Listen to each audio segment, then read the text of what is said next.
If you own a home in California, there's a number you probably watch more closely than almost anything else: what your house is worth. And in 2026, that number is moving in very different directions depending on where you live. Some homeowners are watching tens of thousands of dollars disappear from their estimated home value in just 1 year. And the surprising part is, the biggest dollar losses aren't always happening in the cities with the biggest percentage declines. That's because losing 4% on a $700,000 house is one thing. Losing 2% on a home worth more than $1 million is something completely different. So for this list, we're looking at the estimated dollar impact of the latest 1-year change in typical home values, using the newest city-level data available. And once you look at the numbers that way, the map of California's housing market starts to look very different. Some of the biggest losses are concentrated in expensive Bay Area markets. Others are showing up in cities where buyers have suddenly gained much more negotiating power. And a few places that looked vulnerable a year ago are actually holding up better than expected.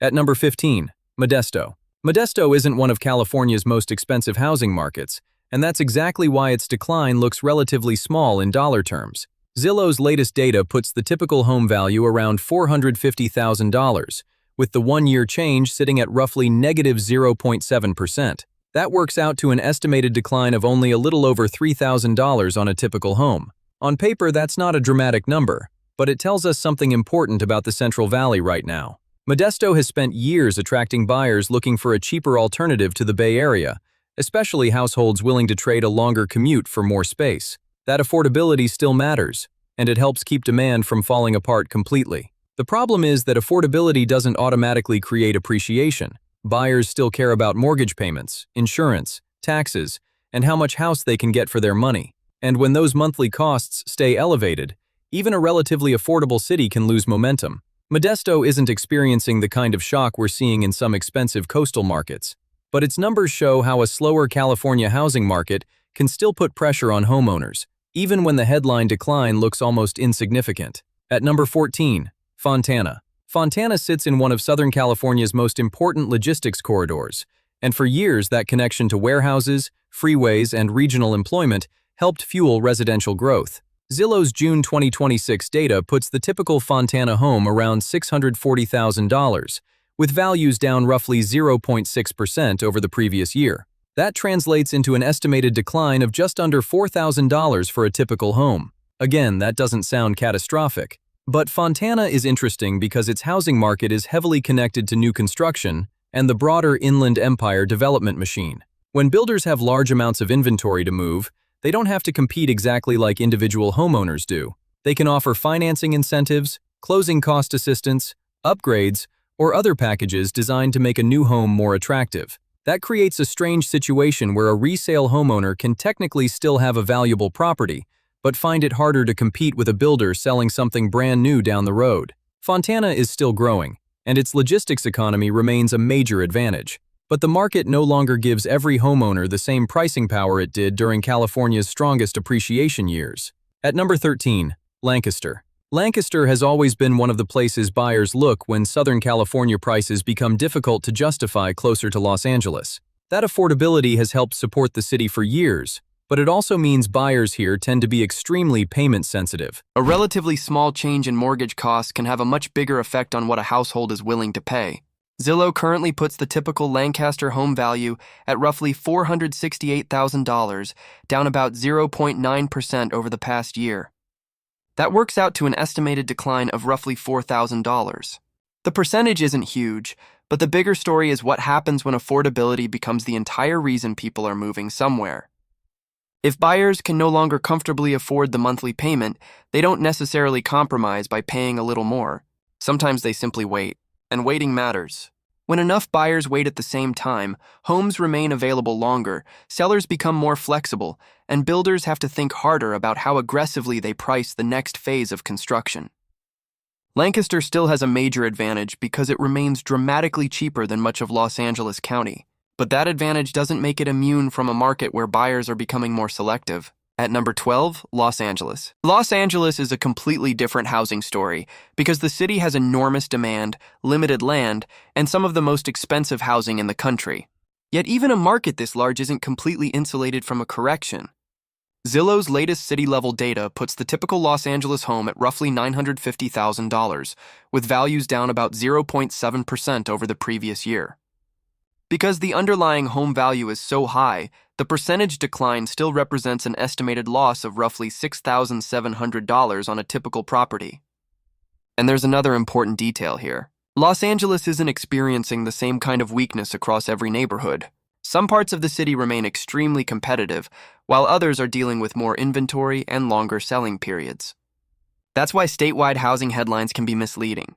California doesn't have one housing market. It has hundreds of local markets behaving differently at the same time. Los Angeles also illustrates why a modest percentage decline can still matter. A homeowner doesn't experience a percentage. They experience dollars. A 1% move on a $1 million property feels very different from a 1% move on a $300,000 property. And that's exactly why some of the larger losses on this list come from expensive cities where even a relatively modest correction translates into thousands of dollars. At number 11, Ontario. Ontario has become one of the Inland Empire's most important housing and logistics centers, and its transformation has been enormous. The city benefits from Ontario International Airport, major freeways, and a huge concentration of warehouse and distribution activity. Those factors helped make the area attractive to both employers and homebuyers. But Zillow's June data shows the typical Ontario home at roughly $671,000, down about 1% from a year earlier. That puts the estimated dollar decline around $6,800. The interesting thing about Ontario is that the market is being shaped by both existing homeowners and developers at the same time. New construction can give buyers more choices, but it can also create direct competition for resale properties. If a buyer can purchase a new home and receive a mortgage incentive or upgraded finishes, the older home nearby has to compete on price, condition, or location. That's especially important in communities where large master plan developments continue adding inventory. Ontario still has a strong economic foundation, but strong employment doesn't automatically mean unlimited housing demand. Buyers still have budgets, and in 2026, those budgets are being stretched by financing costs. At number 10, Sacramento. Sacramento became one of California's biggest affordability alternatives during the years when Bay Area prices pushed buyers farther inland. The city offered more space, lower prices, and access to a growing regional economy. But the same affordability story that attracted buyers also made Sacramento highly sensitive to mortgage costs. Zillow currently puts the typical Sacramento home at roughly $483,000, down about 1.9% over the past year. That translates into an estimated decline of roughly $9,300. That's significant enough to get a homeowner's attention, but it's still far from a collapse. And Sacramento's market has another important characteristic. Homes can still move relatively quickly. Zillow shows typical properties going pending in around 13 days. So falling values don't necessarily mean buyers have disappeared. Instead, the market can be active while prices still adjust. That's one of the biggest misunderstandings about a housing correction. A city doesn't need to have empty streets and abandoned houses for homeowners to lose value. Sometimes all it takes is for buyers to become more price sensitive while sellers gradually adjust their expectations. Sacramento remains one of the state's major population and employment centers. But the easy appreciation years are no longer something homeowners can simply assume will continue. At number 9, Santa Rosa. Santa Rosa sits in a completely different part of the California housing map, but it's facing a similar problem. High home values meeting a more selective buyer. Zillow's latest data puts the typical Santa Rosa home around $721,000, with values down about 1.5% over the past year. That produces an estimated decline of nearly $11,000. For a homeowner, that's not a trivial amount. Santa Rosa also has characteristics that make it particularly interesting. It's surrounded by some of California's most desirable wine country communities, and the region has historically attracted buyers looking for lifestyle, space, and access to the Bay Area without paying San Francisco prices. But lifestyle doesn't eliminate affordability constraints. When mortgage rates remain elevated, even buyers who genuinely want to live somewhere can decide the numbers don't work. That creates a market where demand can remain real, but the price buyers are willing to pay becomes more disciplined. Santa Rosa still has strong lifestyle appeal, and rents are also continuing to rise. But the housing market is showing that desirability doesn't guarantee that every homeowner gains value every year. At number 8, Stockton. Stockton has spent decades occupying an unusual position in California real estate. It's close enough to the Bay Area to attract some commuters, but inexpensive enough to give buyers considerably more house for their money. That affordability helped drive major growth, but it also means the market can become sensitive when buyers lose purchasing power. Zillow puts the typical Stockton home at roughly $431,000, down around 3.3% over the past year. That means the estimated dollar decline is around $14,700. And Stockton's story gets even more interesting when you look at market behavior. Homes are still going pending in roughly 19 days according to Zillow. So again, we're not talking about a market where nobody wants to buy. We're talking about buyers who are still active but increasingly selective. That distinction matters. When buyers have choices, they don't necessarily disappear. They negotiate harder. They compare one house against another. They ask for repairs. They look at price reductions. And they become much more willing to walk away when the numbers don't make sense. That's exactly the kind of environment where homeowners can see values decline even while houses are still selling. At number 7, Antioch. Antioch has long been one of the Bay Area's more affordable entry points for households that couldn't justify prices closer to San Francisco or San Jose. BART access helped strengthen that appeal, and the city's newer housing stock gave buyers another reason to look east. But Zillow's June 2026 numbers put the typical Antioch home at around $596,000, down roughly 2.7% over the past year. That's an estimated decline of about $16,500. For homeowners, this is where the difference between percentage loss and dollar loss starts becoming much more obvious. A 3% decline might not sound enormous when you hear it in a headline, but on a home worth hundreds of thousands of dollars, it can represent a meaningful amount of equity. And Antioch is also exposed to the broader affordability problem affecting the Bay Area. Buyers, who once moved farther east because it was cheaper, now have to compare the total cost of ownership against commute times, interest rates, insurance, and the availability of alternatives. The city still has strong regional connections and a large population base, but its biggest advantage has always been relative affordability. And when affordability itself becomes harder to achieve, the entire equation changes. At number 6, San Diego.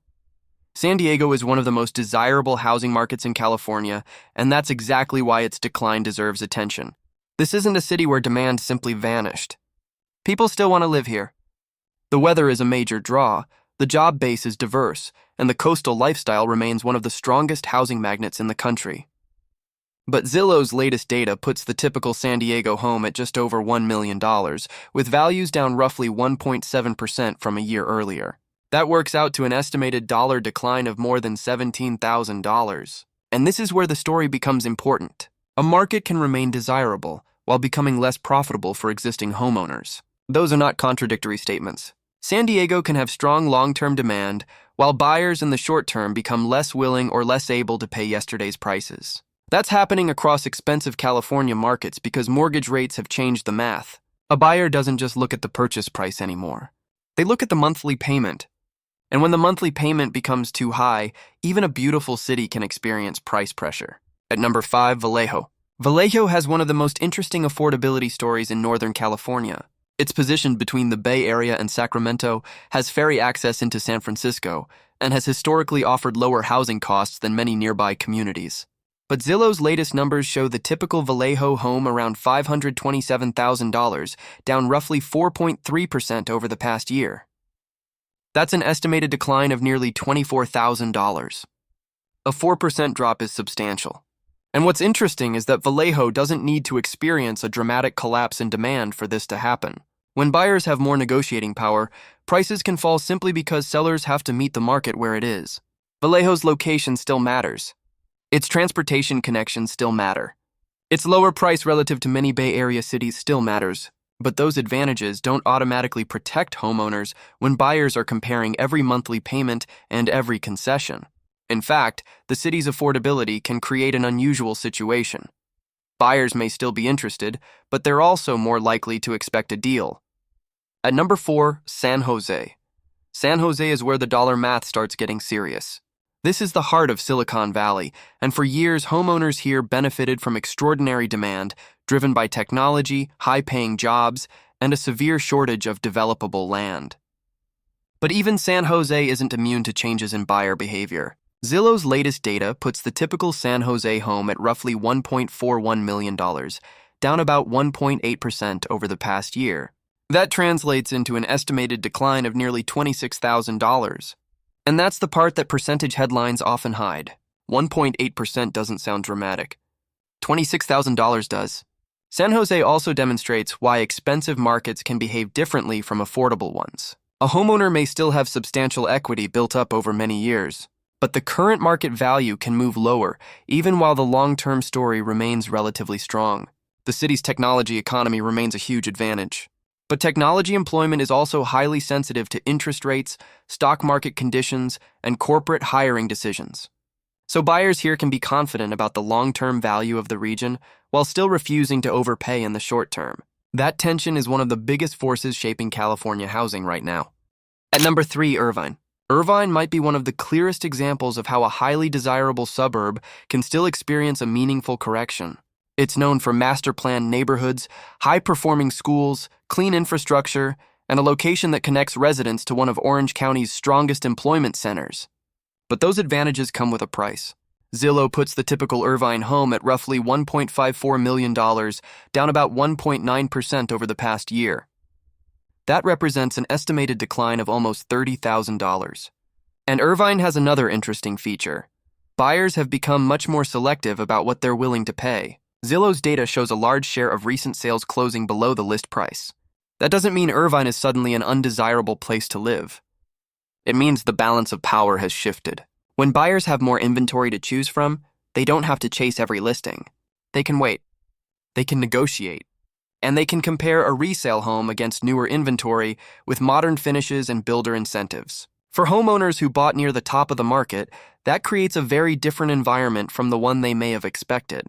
The city remains strong, but the market is reminding everyone that strong fundamentals don't guarantee short-term price appreciation. At number 2, Oakland. Oakland has one of the largest percentage declines among the expensive California cities we're looking at. And because the typical home is still worth more than $700,000, the dollar impact becomes significant. Zillow currently puts the typical Oakland home around $722,000, down roughly 4.6% over the past year. That's an estimated loss of nearly $35,000 in typical home value.